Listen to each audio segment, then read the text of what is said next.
I was driving home after a 12-hour shift when I passed by the Wendy's near my house and noticed new posters put up next to the road.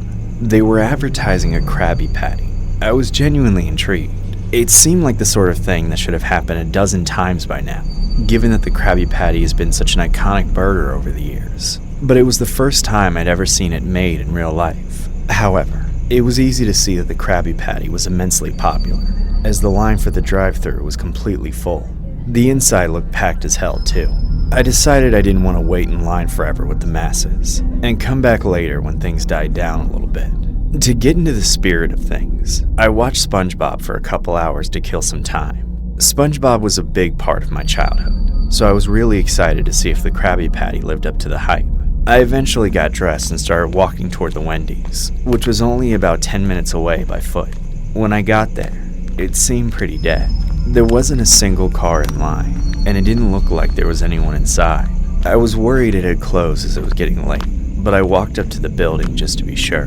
Before I got to the door, I walked past a guy who had a box truck backed up to the kitchen door and was unloading crates of boxes. He noticed me walking into the restaurant and smiled creepily. At first, I thought he was just being polite, but after a second, I realized that smile didn't sit right with me.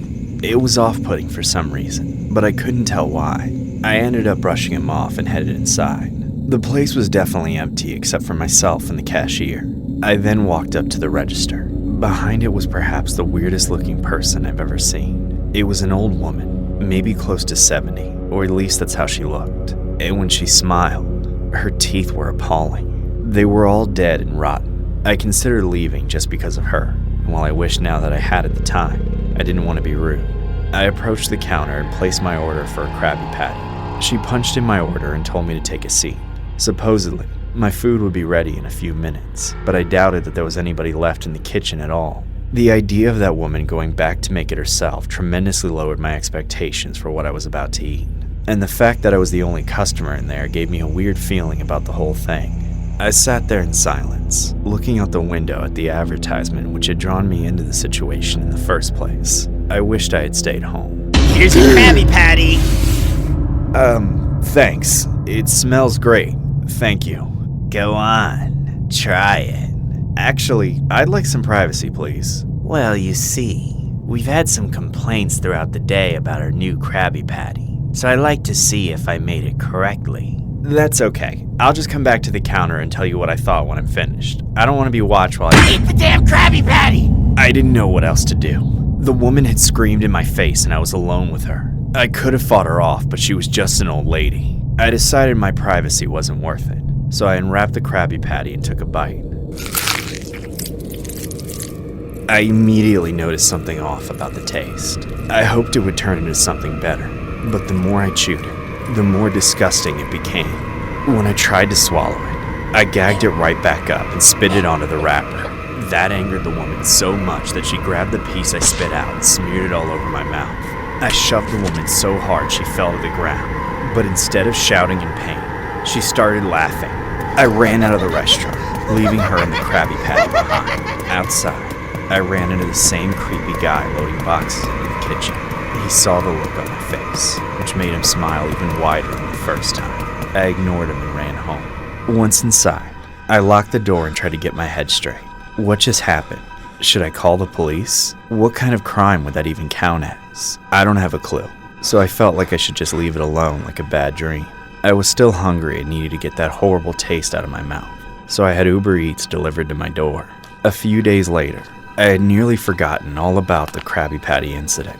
I was attending a funeral in town for an old relative, sitting in the local cemetery with all my family members, when I saw a face that shouldn't have been there. It was the same man with the truck, the one unloading boxes and transferring them into the Wendy's. He was dressed in a different work uniform than the last time I saw him. Finally, I put two and two together and realized he was a groundskeeper for the cemetery. I've been sick ever since. I know there's something in those Krabby Patties that the public doesn't know about.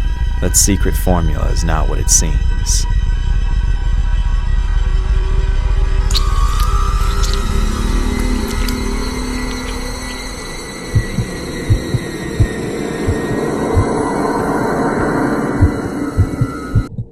My best friend Nick and I used to work at Wendy's together. We only planned to work there after high school for a few months, but when neither of us ended up going to college, we got complacent, so we worked there for years.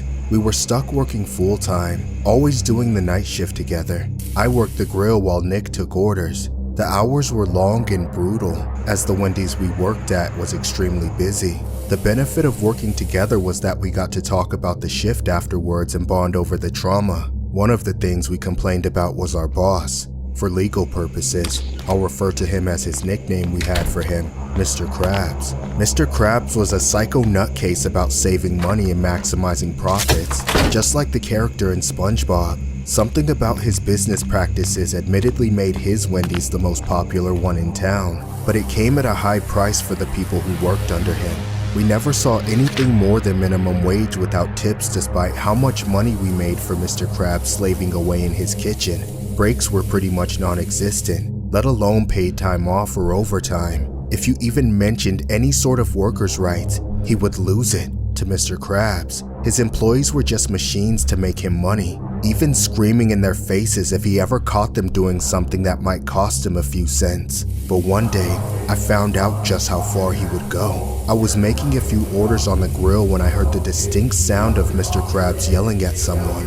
The door to Mr. Krabs' office was slightly open, so I walked away from the grill to peek my head in. I remember seeing Mr. Krabs snapping at Nick, screaming in his face. Nick was just sitting there taking it. Suddenly, Mr. Krabs lunged over the desk and grabbed Nick by the neck. I watched in shock as Nick struggled to get free while Mr. Krabs looked like he was going to strangle him. When Nick managed to get out of Mr. Krabs' chokehold, I quickly looked away and went back to the grill. I was stunned. I knew that Mr. Krabs was a psycho, but I never realized up until then just how unhinged he truly was. Later on, Nick told me what had happened. He said it was because he had given a customer a refund. We honestly didn't know what to do. We thought about quitting as we had done many times before, but as always, we were too afraid to be unemployed. We also contemplated on calling the police, but we were genuinely scared of what Mr. Krabs would do afterwards, so we just went back to being complacent. Then, one day,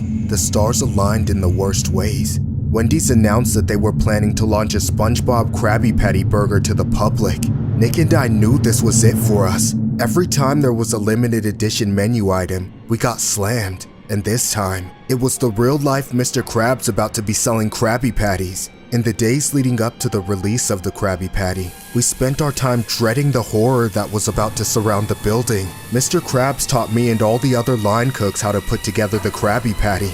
It was surreal. I knew myself, Nick, and the other employees were going to go through hell for the next couple of weeks. And before I knew it, a horde of hungry, impatient, entitled customers descended upon us, cramming into the restaurant like sardines, wrapped around the building and pouring out onto the street.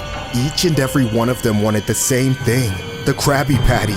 My grill didn't go a moment without being entirely covered in patties. I made more burgers in an hour that day than ever before. The customers were getting angrier and angrier by the minute. I knew there would be no break in sight. Even with the full roster of people working, we were still hopelessly understaffed. And where was Mr. Krabs during all this chaos? Sitting in his office doing nothing to help us. I looked over at Nick and saw that he wasn't doing any better. Despite having worked like a dog all night to take orders, the line to his register was still out the door. People were screaming in his face, blaming him for having to wait so long. I knew he was fighting for his life. What do you think you're doing? Slacking off in me restaurant? Yes, sorry sir. Now, get back to work. Mr. Krabs turned around and started to walk away. After that, the chaos just kept coming. I didn't think I could take much more of it without cracking. Then, I looked over to Nick for the first time in a while, just to see him collapse. He twitched and flailed on the floor with his eyes wide open. I ran to help him, but Mr. Krabs screamed at both of us to get back to work and stop disturbing the customers. I'd finally had it. I ignored Mr. Krabs and called 911, and Mr. Krabs fired us for slacking off. Unfortunately, Nick didn't make it. He died on the way to the hospital. Nick's family is rightfully suing Mr. Krabs for a litany of wrongdoings. Yet as of now, that rotten cheapskate is still running the Wendy's despite what happened. I still can't get over how my friend is gone now, all because of that stupid Krabby Patty.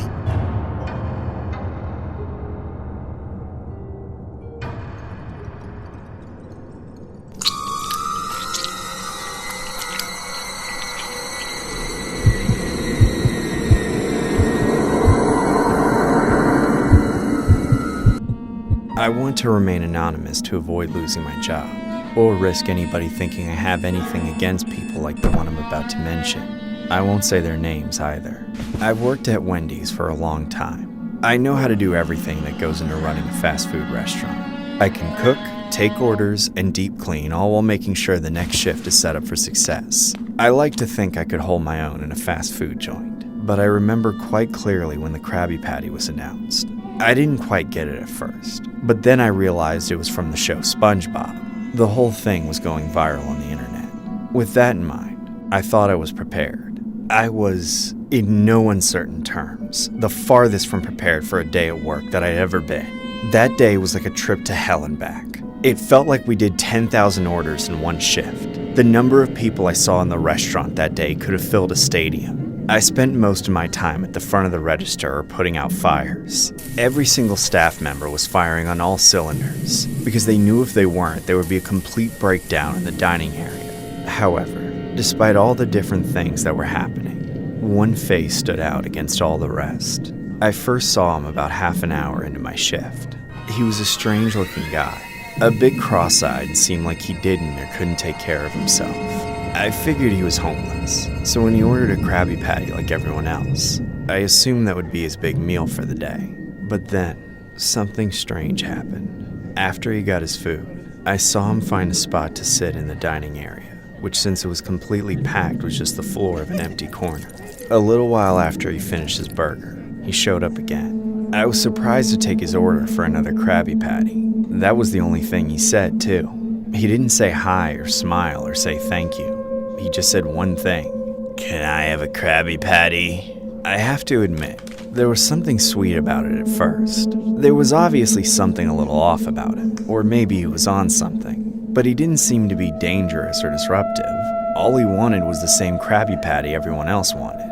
But then he showed up again and again, always asking for a Krabby Patty, and what was once charming and a little funny gradually became concerning, as I noticed he only lined up for my register, and every time I saw him, he looked more delirious. Finally, I realized these Krabby Patties were like a drug to him. He was hooked, obsessed. When I knew that, it didn't feel so good to take his order anymore, but I couldn't just stop. He was a customer. He must have eaten over 100 Krabby Patties. I had no idea how he came up with that kind of cash, nor could I understand how a single person could possibly eat that much. When it finally came to closing time, he was our last customer in line. By then, he still came up and asked for another Krabby Patty. I unfortunately had to kick him out. I felt bad for him, and guilty that I had to let him get to that point since it seemed like he had legitimate issues with self-control. Regardless, once he was gone, it was time to clean up and finally head home. I lay back on my couch, too exhausted to even turn on the TV. I was about to pass out in my living room with my work uniform still on. Then, at the very edge of sleep, I heard a knock on the window. I ignored it, thinking it was just part of a dream I was about to have. But then I heard it again. I forced myself to get up and check it out. I walked quietly to my door and pulled back the curtains of my front window, and saw the same guy standing outside my house. That's when the guy pressed his hands against the window and said, "Can I have a Krabby Patty?" Then, in a flash, he went ballistic. He started slamming his fist against the glass. "Can I have a Krabby Patty?" I ran away in a panic, grabbing my phone and locking myself in my closet to call the police. While they were on their way, I heard the window shatter. I stayed put, trying to keep quiet while having the police on the other line. As I waited for the police to arrive, all I could hear was faint footsteps climbing up the stairs. All I could do was wait and hope that the guy wasn't going to get me, and thankfully he didn't. The police finally showed up and entered my house to arrest him. Sadly, my fears about him were true. It was found out later that he had some severe mental disorders, and from what investigators could gather, he had become obsessed with me and used the Krabby Patty in an attempt to get me to like him. I had to file a restraining order, even though he creeped me out and scared the crap out of me. I think that's for the best, as long as he stays away from me.